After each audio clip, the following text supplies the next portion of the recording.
itu yang nanti akan itu merubah mereka kira-kira, karena ya dipaksa untuk jegur di laut itu beleng gitu.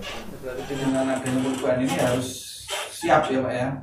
Tentunya siapnya itu kita tidak boleh menuntut hanya mahasiswanya harus siap, tetapi pihak perguruan tinggi baik yang strukturnya memikirkan menu masakannya, bagi teman-teman dosen yang jadi kokinya, kemudian bagi orang tua yang memberikan support, masyarakat dunia usaha, dunia industri yang memberikan tempat, itu semua harus siap. Kalau salah satu saja itu tidak siap dan mereka tidak berpartisipasi, gagal. Harus kolaborasinya memang. Ini contohnya misalnya kayak di Perancis itu ya. Di Perancis itu mereka bisa melakukan perencanaan, karena misalnya kalau makan misalnya anak SD itu hari apa gitu sama menunya. Misal ini makan hari ini telur gitu, besok apa gitu, sehingga secara nasional bisa diprediksi. Jadi kalau kita sekarang ini kan nggak bisa diprediksi, karena kadang ada yang bermain, kadang yang apa. Berarti ini dengan MBKM ini peluang ya untuk memerdekakan mahasiswa belajar manajemen, nanti belajar prakteknya teknik itu bisa ya Pak? Sangat bisa, dan sebetulnya ini MBKM memerlukan peluang yang paling hebat terhadap merdeka menjadi warnanya. Itu kalau kemarin ya masuk orang akuntansi mau warnanya hijau kuning ya tidak urusan, harus akuntansi. Skillnya hanya saat ini enggak begitu, bebas dia mau akuntansi yang mau diapakan, pinter desain gitu, makanya ya nanti jangan kaget kalau ke depan itu proses pembelajaran itu, misalkan kalau di perguruan tinggi ada prodi-prodi baru yang agak aneh. Itu hal biasa karena tuntutan di masyarakat sudah seperti itu. Besok mungkin kalau di kami akuntansi dan manajemen itu tidak ada akuntansi murni. Karena apa? Kebutuhannya besok akuntansi yang ini, kemungkinan program studinya. Ini trendingnya digital marketing. Berarti akuntansi digital itu harus ada ya Pak? Dan maaf, kita tidak bisa dalam tanda petik itu untuk kaku. Kalau saya ya harus bertahan untuk selamanya, enggak. Banyak profesi yang hilang, tetapi ada profesi baru yang itu logika perkembangan memang seperti itu, dan itu maaf kita tidak bisa kaku untuk mempertahankan ada salah satu profesi harus terus ada terus begitu. Suatu saat itu jangan kaget nanti kalau kedokteran itu tidak perlu dokter. Semuanya online. Karena dengan big data itu orang akan mendeteksi dirinya sendiri-sendiri. Sakit ini nih, penyakit ini obatnya ini gitu Pak. Iya. Database ya. Database. Demikian juga akuntan tidak perlu. Akuntan kan butuhnya untuk analisis. Besok kalau ada data seperti ini dengan mesin sudah muncul analisisnya, tinggal kita ambil pilihan itu, ini keputusan yang saya pilih atau yang ini atau yang ini. Jadi ROI ini, ROA ini saya investasi enggak ini ya? Itu sudah ada alat perlu konsultan gitu Pak. Konsultan hilang. Bagaimana Pak Dirga? Ini bukan menakut-nakuti, tetapi semua harus siap. Itu semua profesi harus siap menyesuaikan. Berarti profesi yang lama harus memperbaiki diri kan Bapak? Iya, kalau dia bisa merubah terus menyesuaikan, istilahnya begini. Yang namanya generasi itu kalau bisa beradaptasi hidup, tetapi kalau tidak beradaptasi mati, akan diganti generasi baru. Itu logis. Demikian juga profesi. Itu yang mau berubah itu bisa beradaptasi tidak dengan lingkungan ekonomi, bisnis, sosial yang memang harus tuntutannya seperti ini. Kalau tidak bisa ya hilang profesi. Di laut tenggelam karena isinya macam-macam tadi ya Pak. Ada ular ya. Ular bukan paus. Minum dulu, ini biar santai, minum enggak. Berarti ini memang memerdekakan mahasiswa ya Pak, untuk memiliki skill-skill atau kemampuan selain yang dia sukai. Misalnya merah berarti dia punya gradasi agak kuning nggak apa-apa. Untuk mendukung itu ya survive-nya di Ya, survive. ke depannya nanti ya Pak ya. Pak Dirgo mungkin ada tambahan tentang ini? Inilah kita, ini tantangan kita sekarang ini. Jadi nggak bisa lagi murni itu nggak mungkin, karena sekarang dalam waktu yang bersamaan harus bisa mengerjakan pekerjaan yang beraneka macam. Itu tuntutan sekarang. Jadi kayak kita ngajar ya bisa berbagai macam yang bisa dikerjakan Dalam satu waktu yang sama ya. dalam waktu yang sama. Ngajar sambil jualan, oke. Kan Tinggal bisa. kirim gitu Pak ya. Ngajar sambil jualan kan, misalnya kita main kasarnya main Digital ya. digital itu kan tinggal nunggu ada pesanan atau tidak dan sebagainya, nanti kan responnya kayak apa itu. Oke. Nah, pertanyaan terakhir Pak. Misalnya nanti mahasiswa itu praktik ke lapangan dan ternyata secara teori MBKM mereka paham, harapannya seperti itu. Ternyata nanti waktu praktek ke lapangan tidak mendapatkan kesesuaian antara harapan dan kenyataan itu. Kira-kira pengaruh ke mahasiswanya itu nanti positif atau negatif? Monggo Pak. Saya dulu. Iya, monggo Pak dulu. Jadi perkembangan kalau menurut saya itu tetap ada, karena yang namanya suatu interaksi itu nanti akan berproses.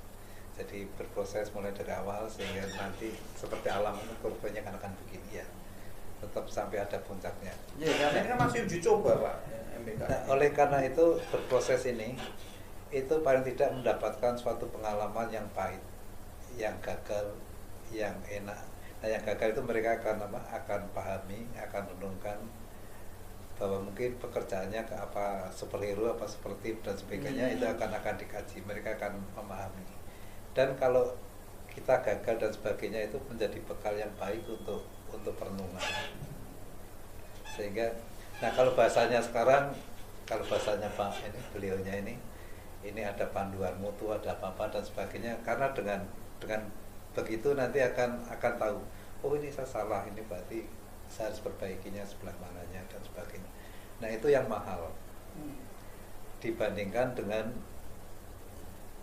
dikasih modal kemudian dikasih unit usaha tanpa pengalaman yang cukup, tanpa pengetahuan yang cukup, itu nanti akan sia-sia, karena dengan demikian akan tahu betul apa yang perlu dipersiapkan sehingga akan lebih hati-hati dan lebih cermat menurut saya. Pak Malu? Memang gini, konsep ini tidak bisa kita jamin untuk harus seperti ini, harus seperti ini. Formula ini baru disampaikan, semua harus menyesuaikan. Tetapi di konsep ini sudah membekali kok untuk mengantisipasi supaya kegagalannya itu kecil dengan adanya dosen yang mendampingi. Gitu. Ya tingkat kematangan pasti berbeda antara dosen dengan mahasiswa. Pasti apapun sama-sama baru dihadapi oleh seorang mahasiswa sama dihadapi oleh seorang dosen pasti berbeda. Ya, betul. Dengan kondisi seperti ini, yang namanya pembimbing juga tidak, pendamping pembimbing itu tidak hanya dari internal, tetapi internal perguruan tinggi, tetapi juga dari eksternal. Dudi juga ada. Ini akan bisa sebetulnya lebih mempresisikan yaitu setiap aktivitas.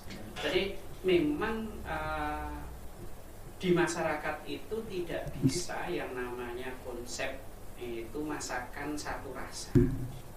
Itu walaupun itu tempat jenis usahanya berbeda.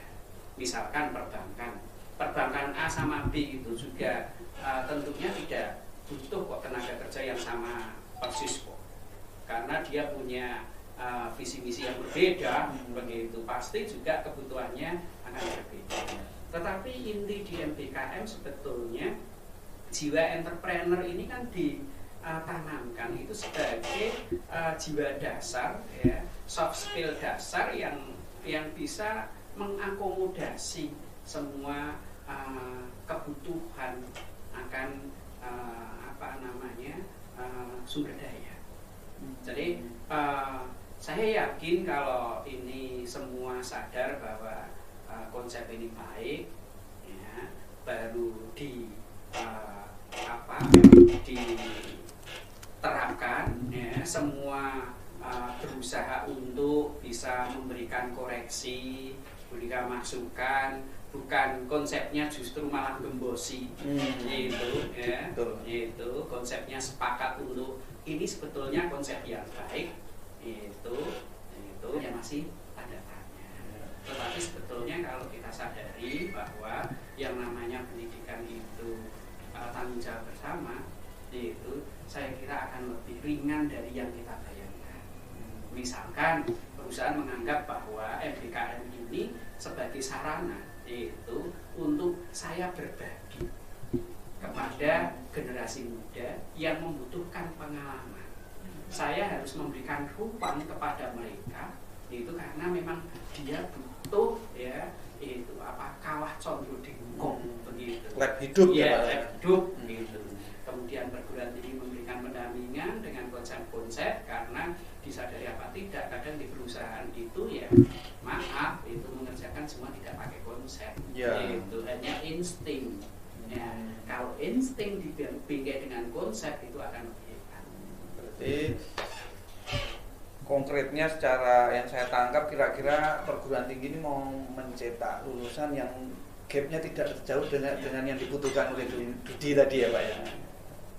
Oke, closing statementnya untuk Bapak berdua dan para ketua ini, kira-kira kunci implementasi MBKM di perguruan tinggi. Ya, kalau ini kan mas terlalu luas ya Pak bahasanya, berarti di STEPNA kira-kira kunci MBKM-nya apa, di STEJKU kira-kira kuncinya apa, karena masing-masing kampus punya warna tersendiri juga.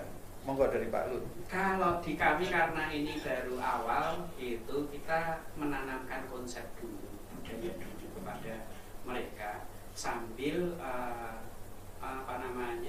membuat ini perencanaan terhadap prasarana sumber daya, kemudian mitra, yaitu untuk pelaksanaannya. Pasti di awal-awal tahun seperti ini kita sudah melakukan tahun yang pertama itu ya ada plus minusnya. Itu kita evaluasi untuk kita cari titik yang paling baik, risikonya rendah. Ya, paling baik dan selalu kita berinovasi.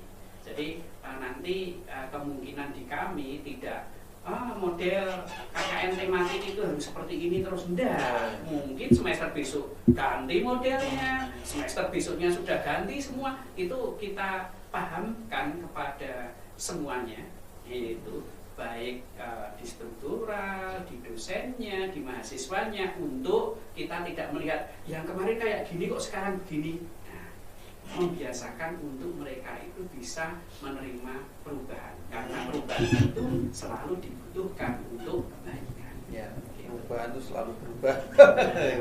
Monggo Pak Dirga.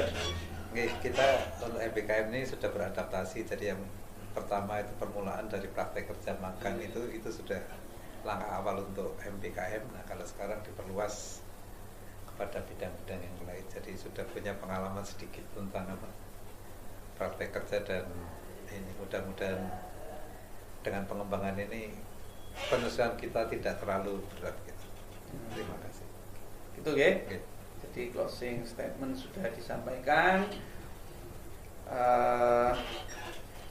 Kurang lebihnya memang podcast kita atau pembicaraan kita ini, dialog ini bermanfaat. Semoga sebelum kita akhiri ya Pak, Bapak berdua, kita akhiri dengan alhamdulillah. Semoga podcast ini nanti memberikan manfaat bagi mahasiswa dan para stakeholder yang membutuhkan informasi tentang MBKM ini. Kita akhiri.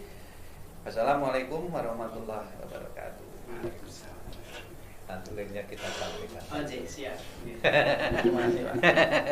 Ini aja supaya ini pertanyaannya barusan saya tidak tahu loh Pak Lut. Sama-sama nggak tahu. Sama-sama tidak. Saya juga nyarinya barusan.